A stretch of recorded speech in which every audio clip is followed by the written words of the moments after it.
Hello everyone and welcome. Thank you so much for joining our live stream. This is Lower Costs Through Smarter Engineering. My name is Kenny Trong. I'm an applications engineer and I'm joined here by Joe. He's one of our enterprise TAMs. Over the next hour, we've got, I think, probably a really good set of content here. We've been doing a slightly longer version of this presentation over the past couple of months here, kind of traveling around. Traveling around the US and Canada and presenting this to a bunch of different cities. And we've kind of distilled it here to just the greatest hits. So over the next hour, we're going to be showing you guys a bunch of different techniques and tools that you may not already be using to basically speed up your workflows, be a little bit more efficient, be a little bit less error prone while you are trying to work on your designs inside of SOLIDWORks. So I'm going to kick this off here, and I'm going to talk about something called the Design Library. Design Library is a super powerful tool built into SOLIDWORks that we can use to basically store data that we're going to reuse in multiple different iterations. So I've got two examples that I want to show here for the Design Library. One is going to be that picture that you can see on the left side of your screen.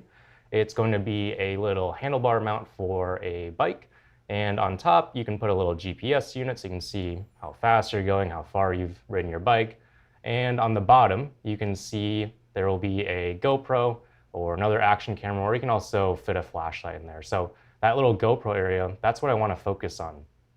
If you guys have used an action camera or a GoPro before, you're probably familiar with that mounting system. It's basically three little fingers. They kind of screw together and it holds it on there really nicely. And then on the right side, we're going to take a look at that heat set insert. And that's something I'm going to be using with a tool called Smart Component. Now, let's just start with those bike handlebars. Let's jump over here to my SOLIDWORks window, and let's take a look at how I'm designing this mount. So as I'm trying to fit that flashlight or that GoPro or that action camera to maybe my handlebars or to my gravel bike or my road bike or my mountain bike, something like that, or maybe even to my helmet, I always want to use these same dimensions. So if I'm looking here at these fingers, they're going to have a very specific spacing. They'll have a very specific thickness to them. I want to make sure that as these parts fit together, it's tight enough that when I screw it down, the camera or the light isn't going to bump around and then point in the wrong direction. But I don't want it to be so tight that I can't do it, right? Because I'm maybe going to be wearing gloves or I'm going to be off on the side of the trail. I'm not going to be at home in my workshop where I can grab a bunch of tools. So it needs to be a very specific fit. And I don't want to have to rely on my memory. I don't want to have to try to memorize what all these spacings and all these thicknesses are every single time I want to design a new mount for whatever bike or motorcycle or car or helmet that I want to put my camera on next. So when I'm setting this up to be used for the Design Library, it's very similar to how I would normally model, but there are a few key differences that I want to point out here. So for this extrusion, let's take a look at the sketch. We can see it's a pretty simple sketch. It's just three rectangles. But what you won't see here is going to be a horizontal or a vertical relation. I've gone through the lengths here to make sure that I'm just using parallel and I'm just using perpendicular. So I've intentionally not put in horizontal or vertical. And that's also going to work hand in hand with this 0-degree dimension controlling the angle. So this 0-degree dimension is basically controlling the angle between this rectangle as well as this straight edge down below. This is an extra interesting point for me because oftentimes if I'm teaching a beginner's level SOLIDWORks class, I'll tell my students, hey, you guys, if you're making a dimension and you're typing in 0 for that dimension, you're likely doing something wrong. There's probably an easier way to do what you're trying to do. In this case, we're going to go a little bit more advanced and we're actually going to intentionally do this 0-degree dimension to effectively give us some more adjustability in the future. And that will let us control the angle of this mount depending on where this straight edge might be. It might not always be in this perfectly vertical position. As for the actual XY location or the left, right, up, down location of these rectangles, all I've done is I've just used convert entities on the circular edge here, and then it's basically just going to the middle of that circular edge. So I look up all these dimensions, I kind of make a couple prototypes, make sure that this fits well with my cameras or with my lights. And then after this, I don't have to worry about what all these specific numbers are supposed to be. So I define it once, kind of in this little dummy part. And let's jump over here. So let's say I'm designing a new mount. Maybe this is going to be for our new brand of mountain bike or something like that that's coming out, and I want to add that GoPro or that light attachment to the bottom. Because I turned that previous feature into a design library feature, all I need to do is just drag and drop it onto the face.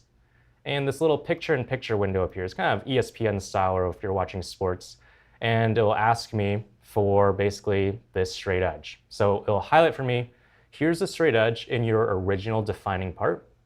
We now need to select the equivalent straight edge here in the new model. And I'll do that. So I'll click on this edge, and then it'll ask me for the second reference. So in this case, it wants that circular edge I was talking about to center the location. So I'll click on the circular edge in my model. Once I attach those two references, the picture-in-picture goes away, and it'll show me my 3 fins here. And at no point did I have to try to look up what thickness is this supposed to be again, what's the spacing between these, what's the height. It just knows for me because I defined it that one time. I also have the ability to change the angle if necessary. So here I had that straight edge and it was in the same orientation as before. But if it wasn't, I could always, cant this off to the side if necessary. So I can OK that, and that inserts the feature onto my mount. So that's an example of how I would set this up, kind of the best practice way or the good way.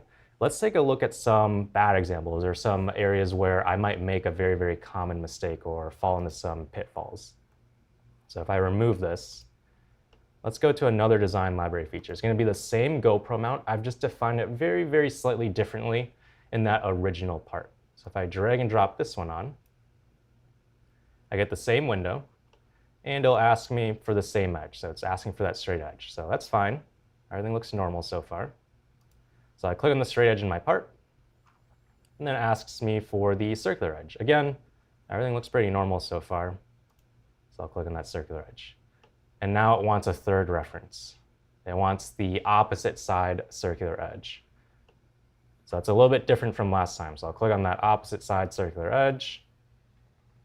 It puts the fins in, and then we can see here the hole at the end of the fins is now kind of falling off. And I can OK this, and SOLIDWORKS isn't going to give me an error or warning. It's totally fine with this design. It's just I probably would not be OK with this for my flashlight or my GoPro, because it's just going to fall off once I hit my first bump. So why is this actually happening? Let's go look at how we originally defined this. So if we look at the defining part, we can see it looks effectively identical, and actually it is. It's geometrically identical to the previous version, to the good version. What's happening here, though, is with this hole at the end. So if I take a look at this position, I can see it's being controlled with a dimension. That on its own is not a deal breaker. That's fine. Maybe I want to control that hole's height depending on if I'm going to fit a really bulky, big 4K, 8K, something like that camera to this and it needs more clearance. Or maybe I want it to be a little bit closer if I'm going to do really low profile, maybe do like a smaller light that's not quite as big and heavy. So wanting to control that vertical position, not a big deal. The issue here is that this dimension is going all the way to this bottom edge. So I'm now effectively baking in the height of this puck or the thickness of this puck here. If that thickness changes, then this dimension is no longer going to be in the right spot. It's going to shift the hole up or down like we just saw in the previous part. So if I'm going to make this mount maybe with different versions, maybe I'm going to do a plastic version, a steel version, aluminum, titanium, all those different materials are going to result in this puck right here being different heights. And now I have to start doing math in my head to figure out what this dimension is actually supposed to be. So I basically just made that whole position much more fragile. It's now dependent on something that's effectively unrelated to this. So if I want to control that vertical position, instead I could just use a dimension to that top edge. And by doing that, I will remove the need for that third reference. So it's not going to ask for that extra circular edge. But more importantly than that, it's not going to care how thick or thin this part of the mount is. It will always have the hole in the right spot compared to just the height of the fin here. So let's get out of there. And let's take a look at another example. And this one is tricky. I'm a little bit biased, but I think this is one of my favorite examples we've shown. Whenever I show this example, I always quiz the crowd afterwards. So when we were in person with all the cities we were visiting, I would quiz the crowd and say, do you guys know what's actually going wrong here with this design library feature? So I kind of show them the good one, I show them the easy bad one, and then I give them the hard bad one. So let's take a look here and see if we can catch what's going on. So I drag it, I drop it on there, and the picture-in-picture appears. It asks me for the straight edge, so seems okay so far. And then it asks me for the circular edge. Again, everything's pretty normal. I click on the circular edge, and it gives us kind of our favorite SOLIDWORKS screen, right, where it says failed to rebuild. Let's go ahead and just ignore this error. So that's going to be Future Kenny's problem. And if I OK out of there, it doesn't even generate any of the geometry. So it's not just that a hole or a feature is in the wrong spot. It's failed so badly that there's no geometry at all. So let's try to go find out why this is happening. So if I go to where this was originally defined, and I'm going to take a look at the sketch here. So I'm going to make this slightly less impossible. I know, because I made this, I know that the problem is somewhere in this sketch. And this is where I'd pause and I'd ask the room when we were touring, do you guys know what this is, what's happening here? And I don't think we've ever had anyone get the right answer to this immediately before I gave the hint. So the hint here is that it has to do with this outer circular construction geometry. The outer circular construction geometry. Now, the problem is originally when we converted that entity, we used the circular edge. I'm going to remove it here for a moment and kind of just make it from scratch to show you guys. We did convert entities, and I just clicked on the circular edge, and it turned into a circle. I put the rectangles in the middle of that circle. No big deal. The difference here is that when I did convert entities, I clicked on the face. And that's what's breaking this model here, because we can see in the defining assembly, when that puck connects to this little stem area, there's a little bit of a step down, and that basically separates this into a circular face and then a roughly rectangular face. But that means that the convert entities tool, so this design library feature, it is expecting and it's effectively demanding a perfectly circular face anytime it's used in the future. Previously, in the good version that I showed you guys first, it just wanted a circular edge. So because it's asking for a perfectly circular face, if I come back here to my model where it's not really working well, we can see there's no step down. And in this version of the mount, it's just one continuous face. So instead of a circular face, I have kind of this lollipop-shaped face. And if I actually expand the library feature and take a look at the sketch, I can see it's going all the way back there, and it's trying to convert the entire face, and it can't go to the center of this odd-shaped face like it could to the center of a circular face. So as I'm defining this library feature part, I want to just think ahead of what type of entities will I have available to me. Am I going to have a perfectly circular face, or should I rely instead on a circular edge? And then also, what position might those entities be in? That's why I put in that 0-degree dimension, because I'm relatively confident that I'll have a straight edge. I just don't know, is it going to be pointing forwards? Is it going to be pointing to the side? Is it going to be at some angle? So that dimension allows me the ability to control the rotation of the mount really, really simply without having to make another version and keep on making more and more versions just for all these different angles.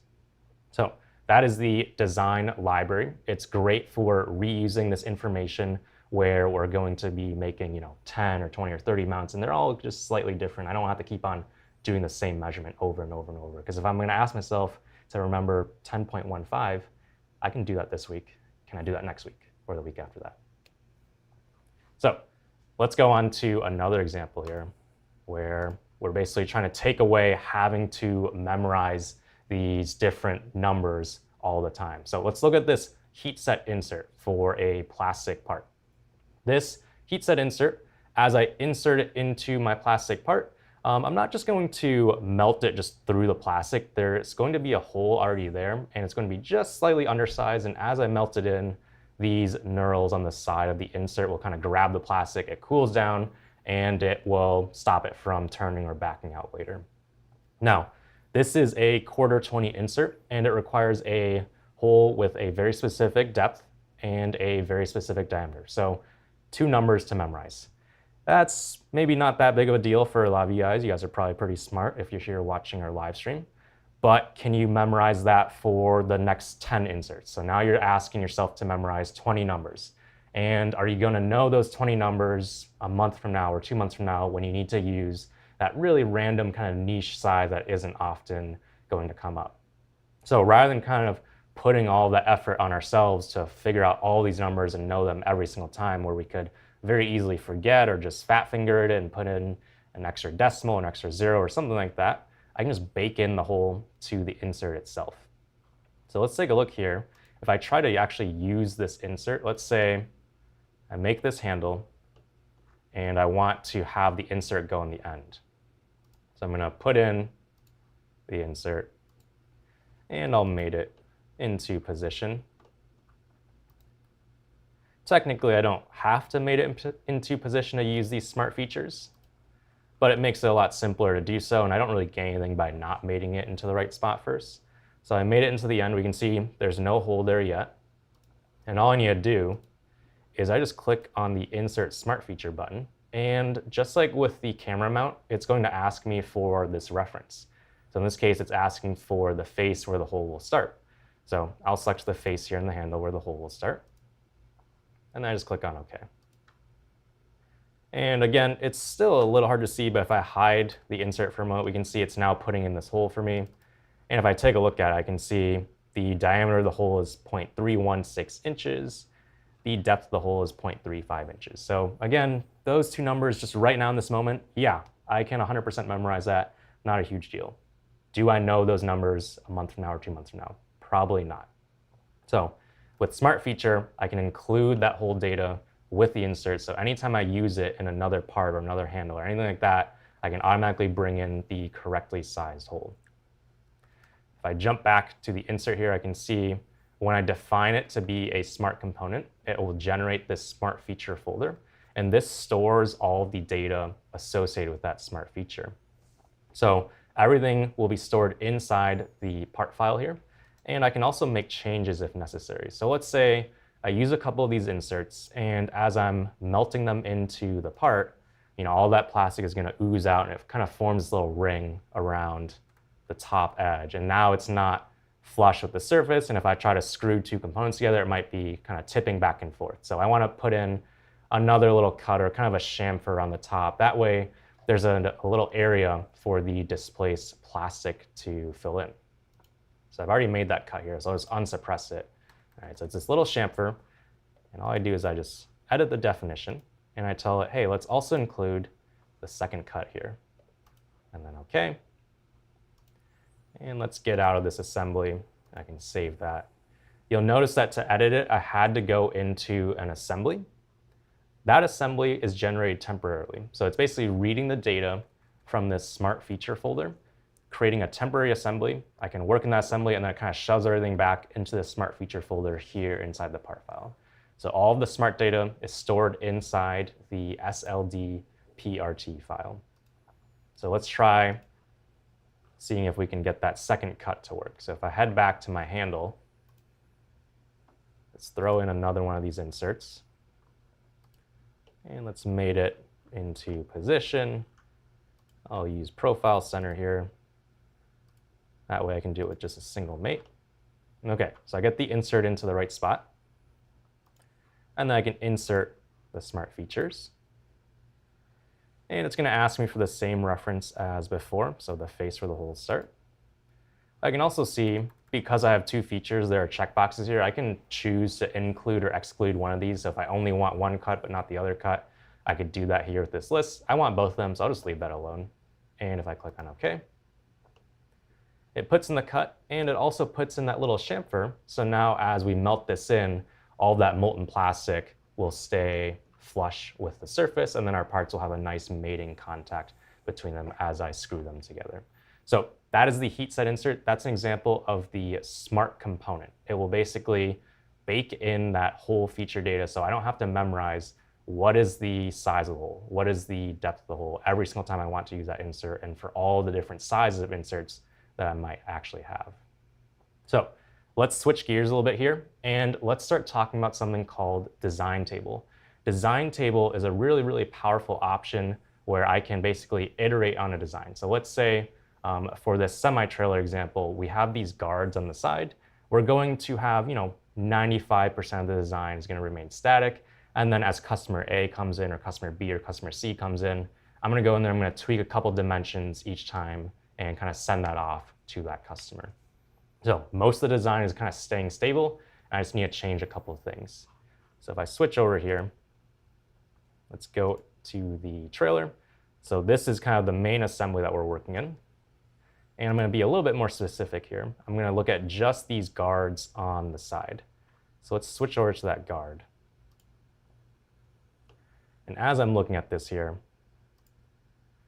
I'm really just going to want to change a couple of different things. I want to change the length of this guard. I want to change the height of this guard. I want to change how many bars we have here. So, how many horizontals we have, how many verticals we have. So really just 4 numbers, and everything else is going to stay roughly the same for all of these trailer designs. To do this with a design table, I can basically have access to the power of Excel right here inside of SOLIDWORks. So if I edit this table, I've already set up the design table ahead of time. It gives me this Excel spreadsheet. And inside this spreadsheet, each of these rows is going to represent a configuration. So I already have a couple configurations made here. And I'm going to make a new one. So let's say I'll call this one live stream. And I want it to be 2.8 meters long. I want it to be 75. Actually, I'm in millimeters, so 750 millimeters tall. I want 4 of the vertical bars, and I want 3 of the horizontal bars. So I'm just putting in one row. I'm just putting in one configuration right now. Conceivably, I could sit here and put in 50 or 100 different rows in this spreadsheet. And the beauty here is that as I'm working inside of Excel, I can type in all those numbers and I don't have to wait for SOLIDWORks to try to rebuild every single time I kind of change one dimension. I can do all my work at once, and then when I switch back to SOLIDWORks, it's going to automatically read that spreadsheet and say, hey, since you put in a new row, here's your new configuration. In this case, it's called live stream. So I can OK that. And I can take a look here at my new configuration. So I just made that one configuration here. Really, the power would come when we start multiplying this. If I start making 5 or 10 or 20 configurations all from that spreadsheet, and then I come over to SOLIDWORks for the last little bit where it will build the model for me. Now, I've skipped over a little bit of the legwork I had to do to set up this design table. So the power of the design table is also kind of one of its pitfalls or one of its weaknesses to watch out for. And that's the ability for us as the user to modify a lot of different dimensions in a lot of different places from that one convenient spreadsheet location. So it's really easy for me to kind of pull one string and then 2 or 3 or 10 different dimensions are going to change. As an example, let's talk about these horizontal bars here. So I have the top bar, I have the bottom bar, and then the middle. I'm just doing a linear pattern. So I always have the top and the bottom, and then I'm going to do a pattern in the middle. So I ask for 3, it counts 3 in the middle. Now, if I was doing this kind of the old school manual way, I'm not worrying about design tables or equations or anything like that. When I, as a SOLIDWORks user, go into linear pattern, I kind of already have in my mind some rules that I know. And you may not, articulate these to yourselves out loud as you're using the linear pattern, but as SOLIDWORks users, we kind of understand there are rules to this game. So when I use linear pattern, I'm not going to type in 0. I'm not going to type in 1. I'm not going to type in -1. I'm not typing in 0.5, right? I know that I'm going to type in 2 or 3 or 4. So I'm typing in basically a positive integer that is not 1. So 2 or more. And with the design table, it's really easy to be kind of far off in the distance. I type in a number, maybe it even goes through some equations or some formulas, and by the time it gets to my linear pattern, it's going to be some incompatible number that I, as a user, would have never typed in manually. So I've tried to set up a few different protections for myself here. So for instance, with my variable h crossbars, where I ask how many crossbars do I want, instead of just putting that variable directly into this numeric input field, I'm using the int function, so the integer function. So if I make that variable 2.5, the int will basically catch that and say, actually, let's just do 2. If I ask for 3.5, it'll catch that and just turn it into 3. So it basically just truncates it to its integer value. But that's not going to save me if I put in 1 or if I put in 0 or if I put in -1. And for all these little examples where I'm kind of pulling up these numbers, you guys might be thinking, well, I'm a smart guy. I'm not going to put in a number like that. But 1 is actually a perfectly acceptable number that I can put in to this linear pattern, or actually, maybe I should say to my design. I might want a design where I have the top bar, I have the bottom bar, and then I just have one middle bar, maybe depending on how big these tubes are or the height of the guard. There are some situations where I want just one bar in the middle. But I don't want to feed the number 1 into this linear pattern. If I ask the linear pattern to do a pattern count or an instance count of 1, it's going to throw a warning, and then I'm going to have to go fix it. So I've set up another protection there. So if I go into my equations, then I've set up this feature suppression equation. So this is effectively just an if statement. If I put in the number 1 for that variable, then we're going to suppress the pattern. If I put in anything other than 1, we're going to unsuppress the pattern. So it will automatically stop the pattern from running and stop it from looking at that number 1 and kind of freaking out and giving me a warning. So I've done a couple different protections there using these equations, because one of the pitfalls or one of the kind of the dangerous aspects of a design table is that we can put in any number we want inside that spreadsheet. There's no rules necessarily for what I can type in as a user on the spreadsheet side. So I'm trying to catch some of those common issues with these equations here. The last thing I'm going to leave off with is if I head back to my trailer assembly, and let's show this guard here, and I look at this from the bottom, we can see that when the guard attaches to the trailer, or more accurately, does not attach to the trailer, there's just empty space here. So through the magic of a SOLIDWORks coincident mate, it's perfectly happy to just hover there. Realistically, if I did this, it's going to be super flexy. It's going to basically fall off the moment I tap something with my truck. So with this guard, I'd want some type of plate here, maybe to weld it to or to bolt it to on that chassis. So realistically, these vertical posts on the guard should correspond to weld locations or to bolt flanges on the chassis. And this is still something I can do with a design table. I can still control that guard with the design table, and then here in the assembly, I could maybe use some in-context assembly modeling to then drive the design of the chassis. And that chassis design might then impact, well, where are these fenders going to mount, or where is the suspension going to mount? And again, I can still do that. I can still put in these in-context references and effectively kind of form a network of information, where my design table drives the guard, that drives the chassis drives the suspension, and so on for all these components.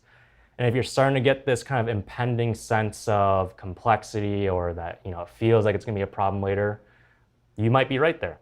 This is starting to get complicated. It will 100% work. It's just not necessarily ideal. And that's where we're going to segue into Joe's segment here on DriveWorks. So we can do this, right? We can do this for a single part, maybe 2 parts, 3 parts. Not that big of a deal. Yep. But then as we get into 5 or 10 or 20, it starts getting a little crazy. Or how do I stop someone from putting in like a crazy number, like 1 million? Yeah. Or 0.1 or 0 or something like that. Or in some cases, making wholesale changes to the table and messing up a bunch of carefully constructed and architected parametric relationships. There's no protection on that, right? Exactly. Anyone can come in and edit it or delete it or do whatever they want. Yep. And believe me, in my time, I've had to unravel more than a few design tables that have gone off the rails. So it's not an easy task, and it's not fun. So like Kenny mentioned, this is a good segue into my portion of the presentation today, and that's going to be focused mainly on DriveWorks, but also on a couple of other tools, other add-ins for SolidWorks that help us to automate certain processes by reutilizing the CAD information we've built. Awesome. So kind of just to piggyback off of what you were saying, Kenny, everything that you showed us earlier in this presentation, the selection of different references for your smart features, being able to add in additional things like the chamfer for your smart components, all of those different things are still relevant to DriveWorks, right? So everything that you've taught the audience today, you can carry that along with you as best practices for a good foundation for automating in DriveWorks. So let's talk a little bit about what DriveWorks is.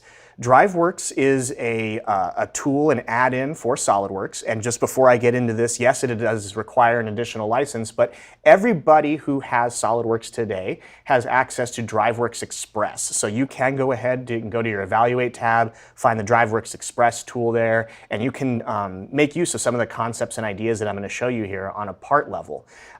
So when you want to do this to assemblies and you want to democratize the data to more people outside of engineering, that's where we look at DriveWorks Solo and Pro. But why would you switch to DriveWorks? Well, you touched on a few of those things, right? We can't really control too deeply what gets edited inside of a design table. As long as somebody has access to opening that design table and making changes to it, kind of the sky's the limit. And that's sort of a two-edged sword, right? Being able to make all those changes is powerful, but because you're in the Excel spreadsheet, you're not necessarily seeing live feedback or anything from the models. And ultimately, there's going to be situations where you're going to be keying in values that will break the model that you then have to unravel. Sure. And DriveWorks addresses that complexity and that lack of control by essentially guiding the user and restricting the user to only being able to input values that make sense and that are actually designable, that are parametrically feasible. And also, in addition to that, we're eliminating some of the complexity in the parametrics of the models themselves. Instead of having to rely on, like in the example of your guards, of the number of vertical posts to maybe drive the number of attachment plates on the frame, we can have DriveWorks just propagate the number that's going to be used in both instances to both part files without having to build in all of these parametric relationships. So it simplifies the process significantly. So what we're going to do now is jump into SolidWorks, and I'm going to show you guys an example of DriveWorks Solo. So let's go ahead and launch one of our programs. In this case, it's going to be a flange. And you can see here that there is a admin and password protection so that we can protect our programs and keep people from making unauthorized edits. Now, when I open this up, you'll see that there are some sort of starting or master models that we can reference. So this is the original assembly and flange and the drawing that goes with it and everything. And that's what all of these subsequent specifications are going to be based off of. And when we author this DriveWorks program, what we're really essentially doing is identifying values inside of features like dimensions, as well as features themselves, just like we would in a design table, to figure out how we're going to modify them for each iteration of a new flange. But instead of having to launch that table and build in a bunch of equations and conditional logic and all that other stuff, we do all that through the guided software in DriveWorks, and then we save that as a program that we can just single click and launch each time. So that's what I'm going to do here. I'm going to close down this model, and I'm going to launch the DriveWorks program for new specifications. So I'm going to go ahead and say OK here to a new flange.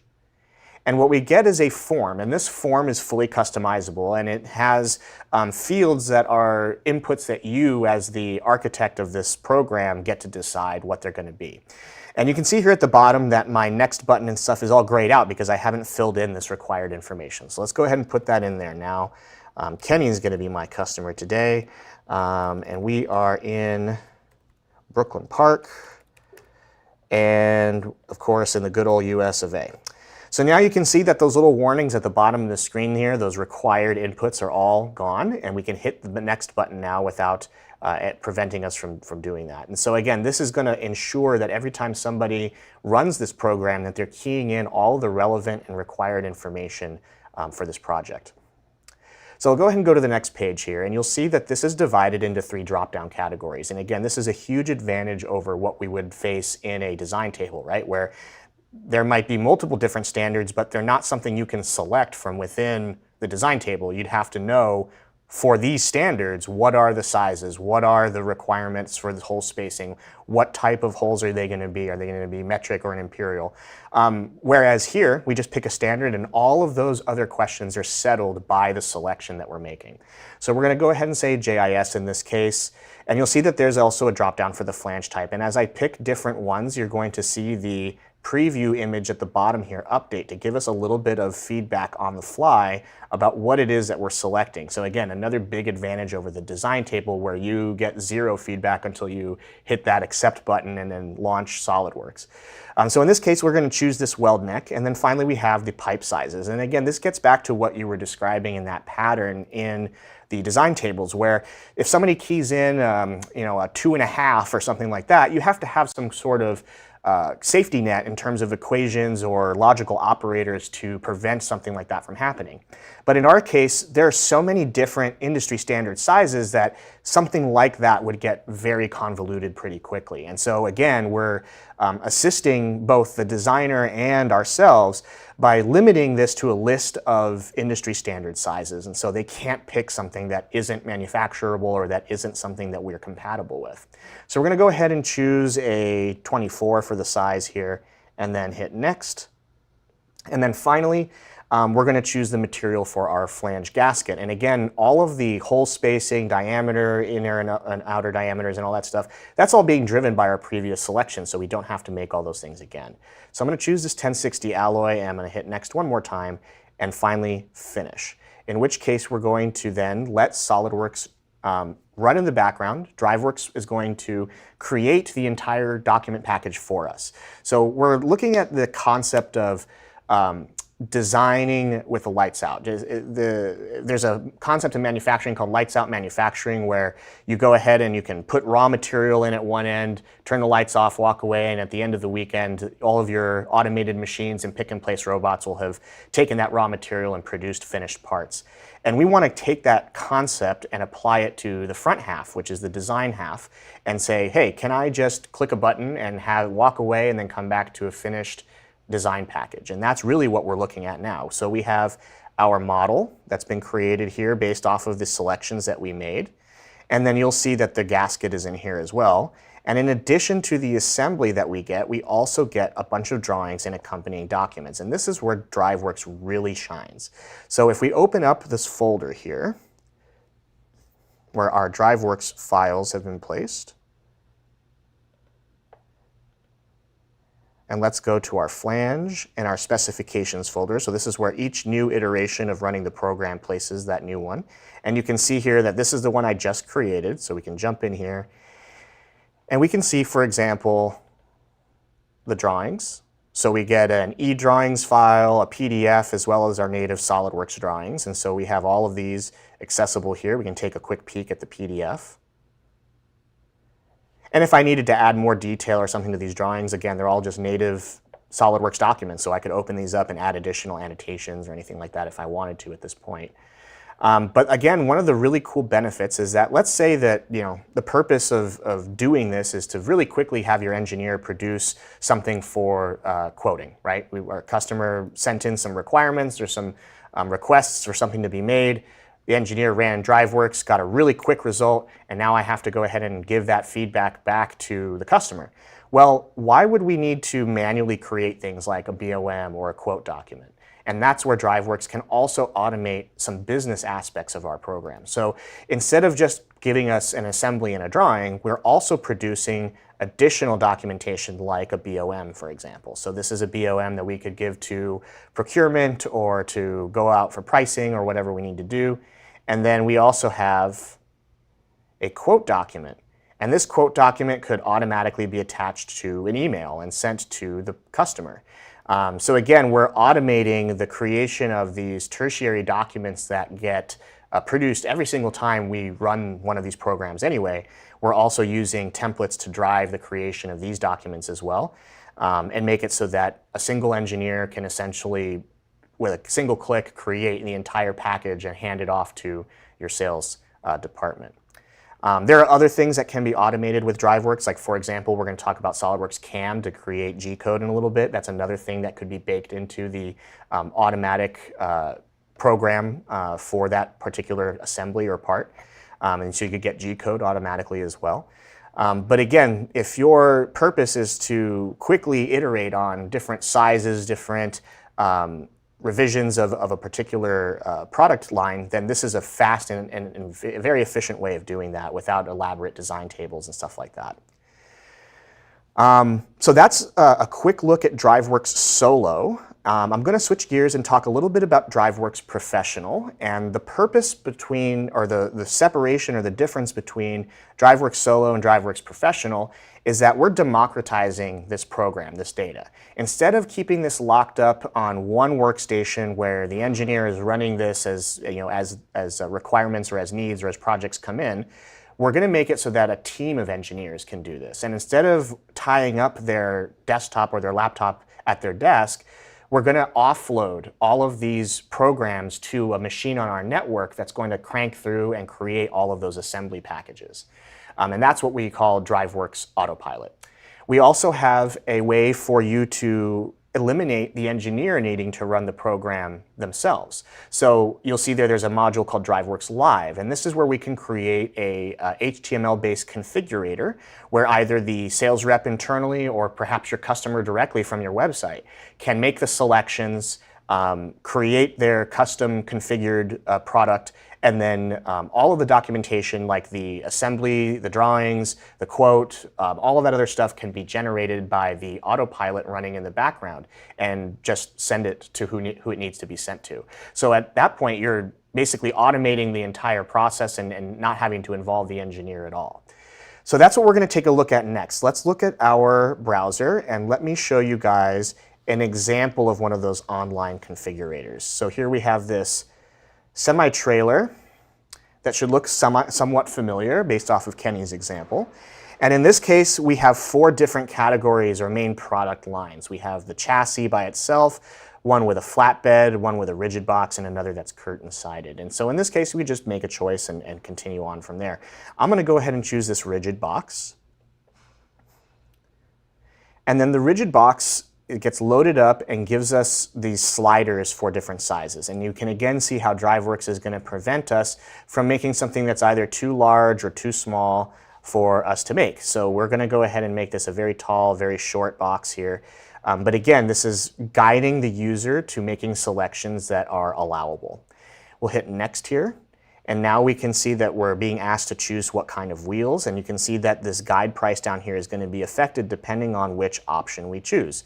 So again, we're just making selections and then we're seeing real-time feedback in terms of how that affects our order.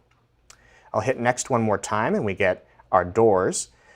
So we have an option between rollers and hinged, so I can choose between those two and get a real-time sort of feedback about what that's going to look like. We'll stick with the roller shutter and then hit the next button again. We have these feet for these landing gear down here at the bottom. I'm going to switch these to the rocking foot. So you can see that we have a different shape there. We'll hit next again. And now we're looking at the rear lights of the truck. And again, this is where multiple different competing regional standards or requirements from different safety organizations may dictate how these lights can be arranged and placed. And rather than let the customer kind of imagine up something that isn't allowable, we're restricting this to pre-validated combinations, right? And we can say, hey, you can pick between these 3 different combos. And that, again, saves a lot of time of having to explain to the customer what isn't allowable and why you can't do it and all this other stuff back and forth through this open-ended requirements solicitation process, right? Instead, we're putting it on rails, it's a guided process, and we're making sure that anything that they pick is something that we are capable of producing. So finally, we'll hit next here and we'll choose our steel sidebars. And again, this is where, bringing it full circle to Kenny's example, where before we were having a question of, well, how many horizontal bars do we need to put in there? We're taking that question right away from the customer. We're going to say, do you either want them or not? And based off of that, all of our rules that are built into our DriveWorks program are going to define based off of the height and the width and the geo that it's going into, and a number of other factors will determine how many of these horizontal and vertical posts we end up getting. And so we're just not even going to involve the customer or the sales rep in those kinds of questions. So we'll go ahead and hit next, and we'll go ahead and take off this bumper. We just want to run it without it. And finishing it up, we'll just choose a color. So we'll go with red so that it's real visible. And again, the idea here is to give whoever it is, whether it's a sales rep or your customer directly, an idea of what it is that they're ordering, what it's going to look like, and how much it's going to cost again, without having to go and bounce off of the engineer and have them pop open SOLIDWORKS and create all of this documentation. So to wrap this up, we'll hit next one more time and we get our price summary here based off of the selections we made. And again, this is exactly the same process that we would do in SOLIDWORKS. The only difference is that the configurator, the form, is now hosted on a web page and accessible to more people through DriveWorks Professional Live module. So let's take a look at what that looks like in SOLIDWORKS real briefly. So again, you can run DriveWorks Professional as a program inside of SOLIDWORKS as well. I'm going to switch this to the scissor lift, but because we don't necessarily have enough time to watch this one complete, it takes about 12 minutes to finish, I'm just going to walk you through the program and then we're going to show you a finished example we've already made. So you'll see here at the top there's the run button. We could run this exactly the same way as we did before, and it's just going to give us a different form with a different format with different inputs, right? So for this scissor lift table, we could choose a different length or a different width. We could choose a different capacity rating, so something smaller and lighter is going to be a little bit cheaper to produce. We can talk about which kind of bed we're going to get. In this case, I'll choose a roller bed, and then we can pick a color like blue, for example. And then we would hit submit and fill out our information, and then we would launch using autopilot on a separate computer, right? And we could continue working here at my station. But like I said, that's going to take about 12 minutes to run during our live sessions. We did this live and we had a little break here. But for the webinar, let's go ahead and jump into where I keep some finished examples of this. And you guys can take a look and see what that looks like. So we have our scissor lift. And then you can see here that there's multiple different ones that we've done. And let's just take a look at the most recent one. You can see that it also produced rendered images. So we have 3D rendered images of the selections we made in addition to the documentation. So if you want images to get produced along with it, you can. If we go into the documents, you can see that instead of an HTML format, we produce these in Word and in PDF. So again, depending on what template and what type of file format you want them in at the end of the program, you can configure it however you like. You can take a look and see that the format is different based off of the project requirements. And then finally, we can go into the drawings here, and you can see here's the fully realized assembly drawing for that selection.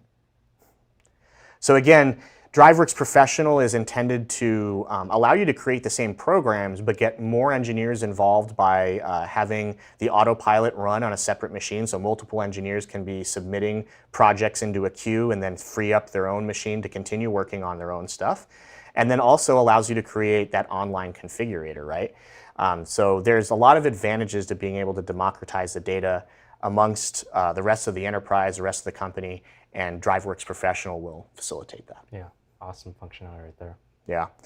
So I mean, we've done a lot of demonstrations today about things that are like automating stuff from the CAD side. But then once we've produced assemblies and parts, what other parts of this design process can we automate? And that's what we're going to jump into next.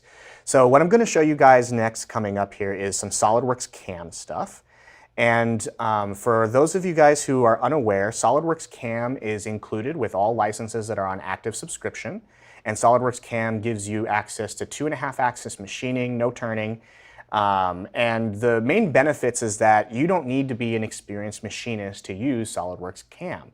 SOLIDWORKS CAM has automatic feature recognition, rules-based machining, knowledge-based machining, and it's parametrically associative to the CAD model, meaning that if you make a change, like you add a new hole or you change the size of a fillet, the machining information will automatically update based off of those geometry changes.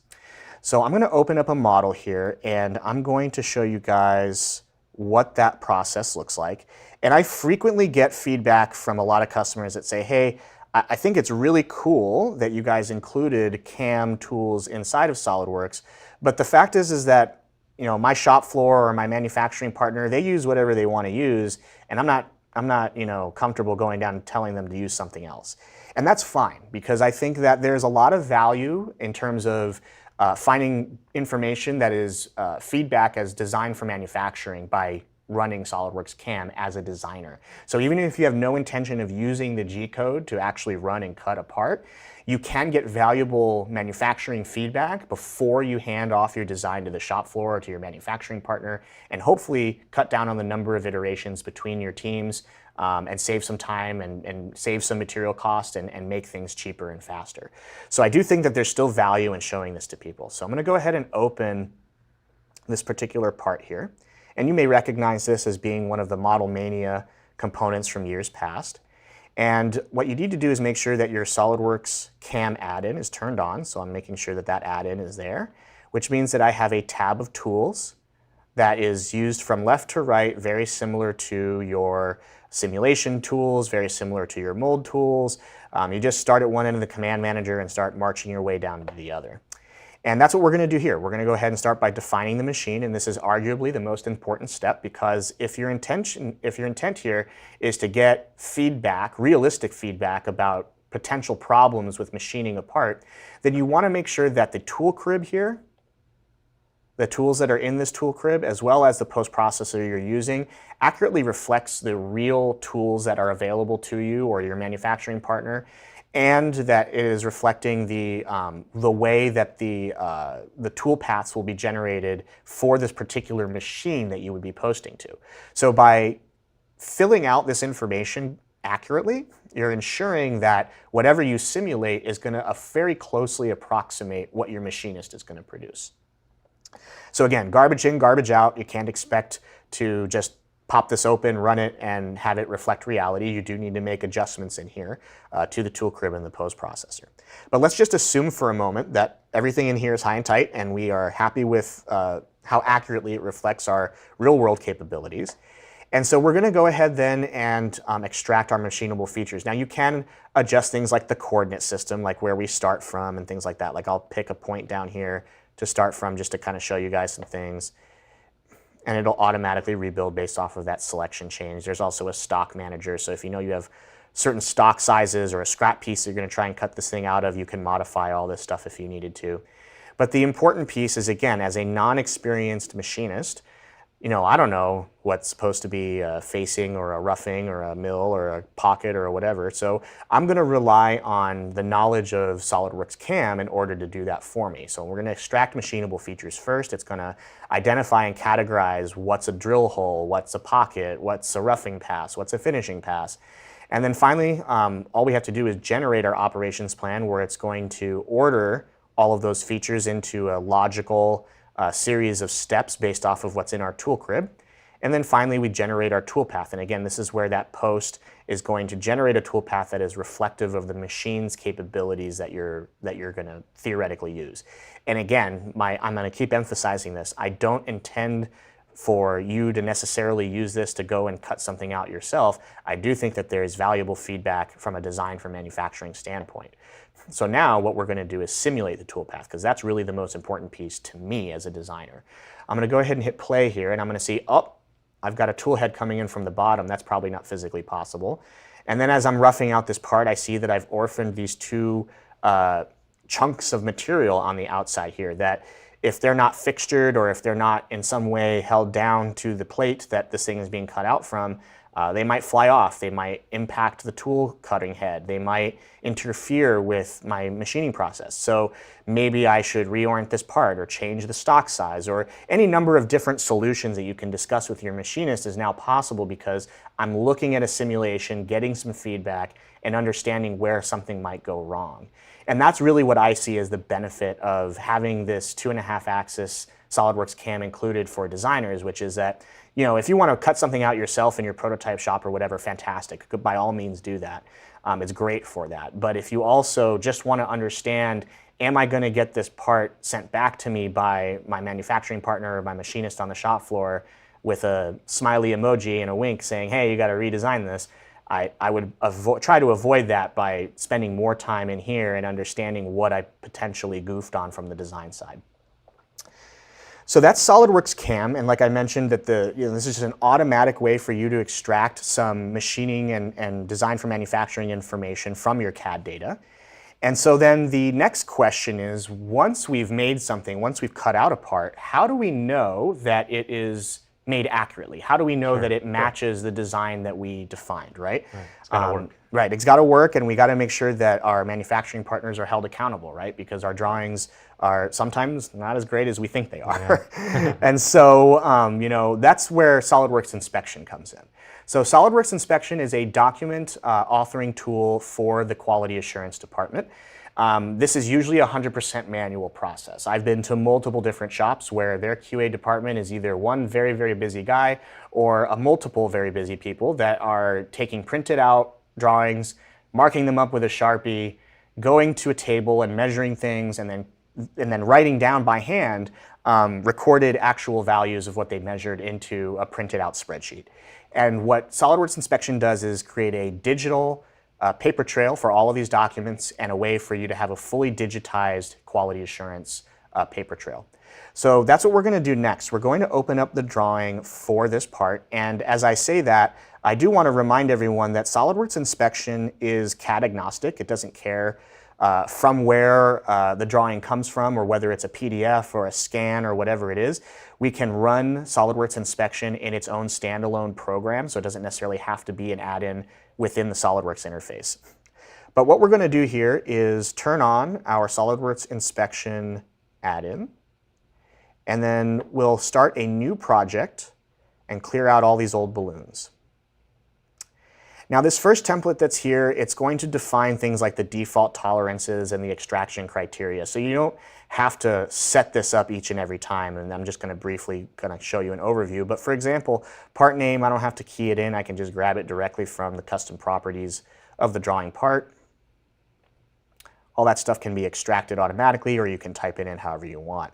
Now you'll see here at the bottom that there's this sampling area. This is where you can start focusing on the statistical analysis of what constitutes parts that pass or fail, meaning that you're going to pick a couple out of the box or out of the shipment and give a pass or fail on the whole lot based off of what you measure on those, right? So the idea here is that you can adjust these depending on the size of the lot and the level of acceptance that you're trying to shoot for. And you'll also see that there is a page that has the extraction criteria, meaning what are we actually going to focus on in this drawing in terms of inspection. So you can have all of the annotations get hoovered up and extracted, or you could even filter on, for example, inspection only, and only grab things that you've placed an oval around that is marked for inspection.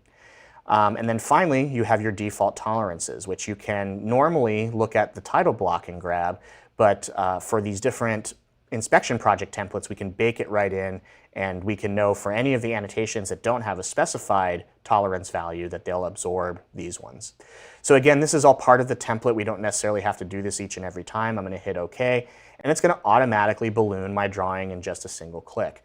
And the idea here is that if you need to then rearrange or drag any of these different balloons somewhere else, you absolutely can do that. So it's just a matter of just dragging and dropping them into a place that's easier for you to read. You can change the look and feel of these balloons, so if you don't like them being red, you can make them yellow or black or whatever you want to do in order to create this bubble drawing very quickly, and then you can export it to a PDF. So if you still want to print it out and take it onto the shop floor, you can, but you no longer have to worry about being able to read someone's greasy Sharpie numbers that they've added to the drawing. Exactly. And then the final step, of course, is exporting this to Excel, right? So there's still going to be some kind of report where you have to fill out the recorded actuals. And so this is where, if you're a AS9100 certified shop or something like that, you should be familiar with the FAI AS9102 form. There are others that for different industries, like there's the PPAP, which is pretty popular in automotive, and then process performance and things like that. So if you are familiar with any of these different things for QA, we do have these templates that come with it out of the box that are fully customizable. You can modify any of these. And the other cool thing is that if you, let's say, have your own forms that you've already gone through and done, you can reutilize those. You can take any of your existing Excel-based reports, and you can map inspection data to the rows and columns of that report so that you get an intelligent report just like this one, but in your native company format. So you'll see here, this is a typical AS9102 first article inspection 3-tab form. Again, fully customizable, or you can bring your own in and add all the data to it.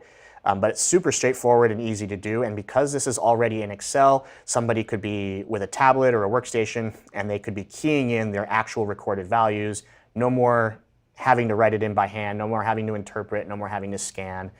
So we can fully digitize from end to end the quality assurance process that typically is fully manual. So SOLIDWORKS inspection is a great way to automate a process that up till now has been fully manual, and it makes use of the existing CAD data that you've already produced. So there's a lot of advantages to that, and you know, obviously the things that we've shown you have all been in the sort of standard portfolio of Dassault, right? But there's something new that's out on the market, right? Okay. And everybody's talking about it. Yeah. It's artificial intelligence. We wouldn't be, you know, modern engineers in 2026 doing a live stream if we didn't talk a little bit about AI. And before we talk about AI, we have to talk about how you get access to Dassault's AI in SOLIDWORKS, and that's via cloud services. So we're going to briefly talk about cloud services, and then I'll introduce you guys to Aura and Leo. So what is cloud services? Cloud services is a bundle of 3D experience roles that's been included with all new licenses of SOLIDWORKS for the last 2-ish years. So if your licenses are older than that and you didn't opt to add this on during a renewal or something like that, it's a very small cost to add it on. But for all new licenses for the last couple of years, they've all come bundled with cloud services. And like I said, cloud services is a collection, a bundle of these 3 roles. It is 3D swimmer, collaborative industry innovator, and collaborative designer for SOLIDWORKS. And while it gives you access to a lot of different apps and tools on 3D Experience, the principal ones that you would probably be familiar with and that you might find valuable right out the gate is things like share and markup, where you can share files externally to people who don't have SOLIDWORKS necessarily, or who are using an older version or something like that. You can go ahead and give them a workspace to look at your file, add markups and comments, and then you can take that feedback back and automatically make those changes.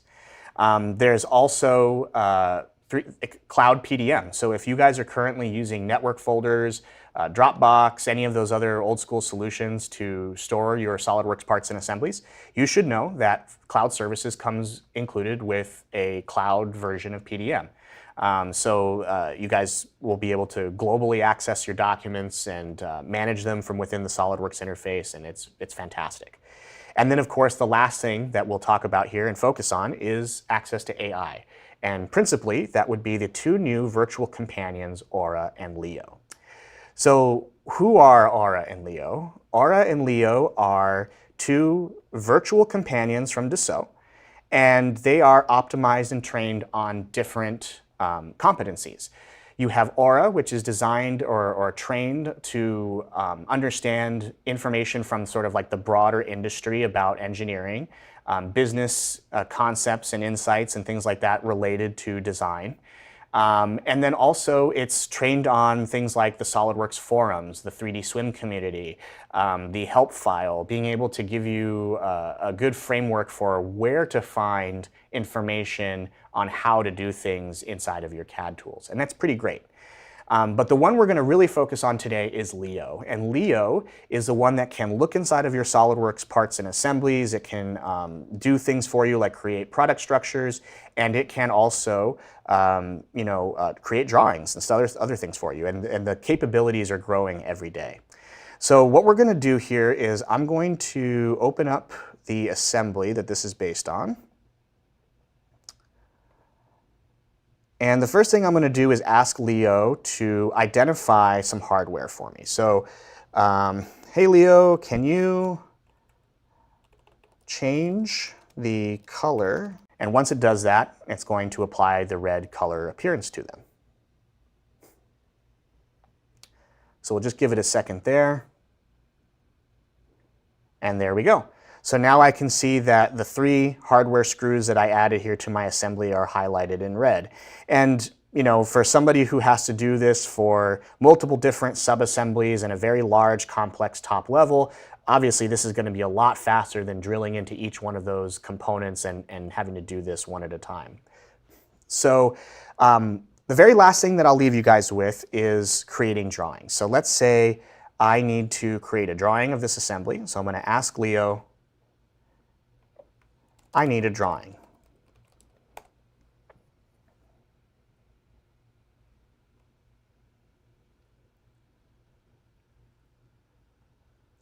And so Leo is going to look at my default drawing template and the location of this assembly, and it's going to give me sort of a summary of options here. And I'm going to say, hey, I want to run with the default. So I'm going to say that right here in the chat box here, default.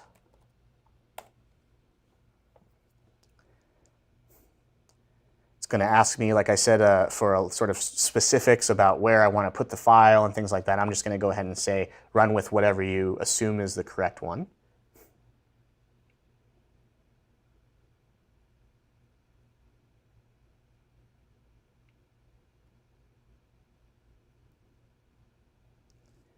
There we go.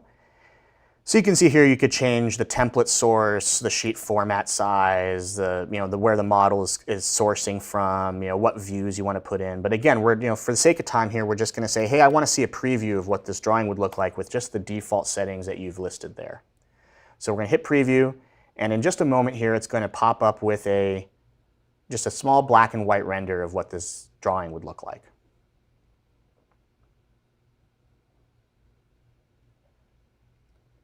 And it's going to pop up in just a second here. There we go. So now we can see, okay, maybe we would want to change the scale. Maybe we would want to specify a different sheet format. And once we get in there, maybe we can change this to shaded or something like that. But this is a great example of sort of a standard 3 view for the assembly with a revision and a BOM table already placed in.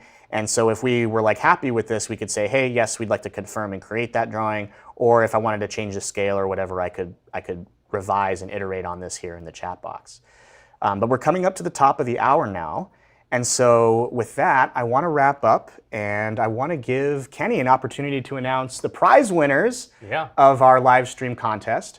There's some great prizes. We've got some awesome headphones and a sweet screwdriver.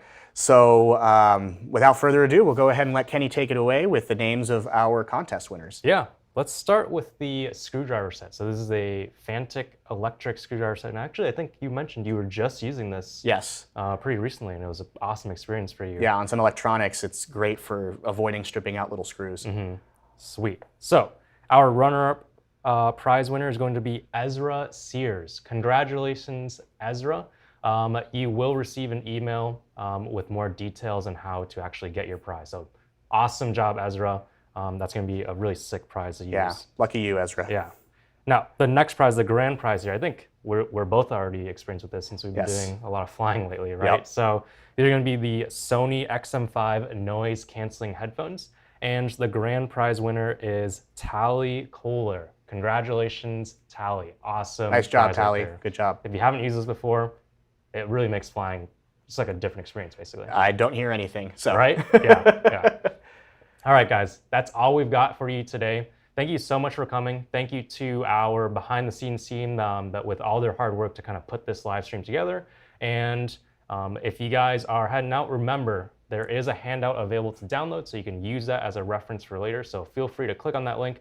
It'll get you the slide deck that we just showed you today. I know we covered a lot of content in not a lot of time. So feel free to grab that handout. If you have coworkers that couldn't make it today, shoot them that link and have them get that handout as well. So thank you guys so much for attending our live stream. This has been Lower Costs Through Smarter Engineering. It's been a pleasure putting this together. It's been super fun. We hope to see you guys again soon. Yeah, thank you.